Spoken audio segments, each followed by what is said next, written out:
Сәлеметсіздер ме? Сіздермен бірге Қарабалық ауданының тілдерді оқыту орталығы. Сіз жоспарлаған әрекетіңізді ағылшын тілінде айтқыңыз келе ме? Бірақ сөйлемді қалай құру керек екенін білмейсіз бе? Әлде қандай тіркесті қолдану керек екенін білмейсіз бе? Онда бізбен бірге to be going to тіркесін пайдалануды үйреніңіз.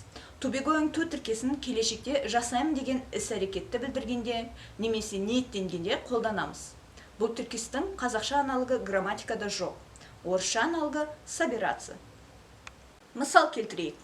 I'm going to play football on Sunday.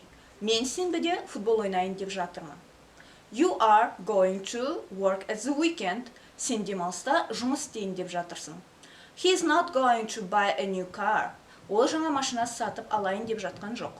Сонымен болымды сөйлемнің жасалу жолдары. I am going to do sport.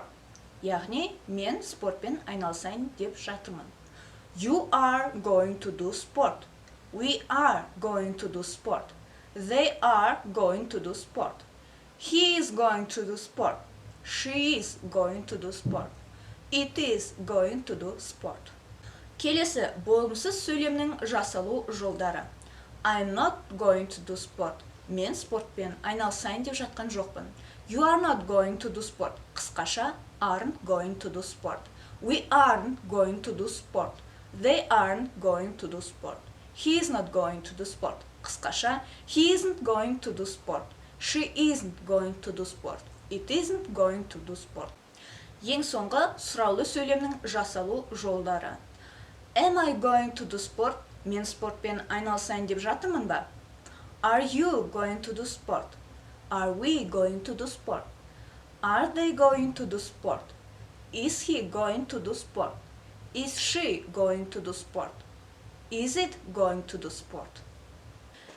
Сонымен, тақырыпты бекіту үшін берілген сөздерді қайталап осы сөздермен сөйлем құрыңыздар. Сөйлемді комментарийге жазуды ұмытпаңыздар. To do the cooking. Ас әзірлеу, ас дайындау. To have a good time. Уақытты жақсы өткізу. To have a lunch. Түскі ас ішу. To take a rest. Демалу. To take a taxi. Такси ұстау. Қорытындылай келе. To be going to жақында болатын іс-әрекетті жоспарлап жасарда қолданылады. To be going to бір нәрсені нақты болатын көрсетіп тұрса қолданылады. To be going to'ның қазақша аналогы жоқ болғанымен деп жатыр тіркесімен сәйкес келеді. Назарларыңызға рахмет. Біздің YouTube, Instagram және Facebook парақшаларына жазылуды ұмытпаңыздар. Сау болыңыздар.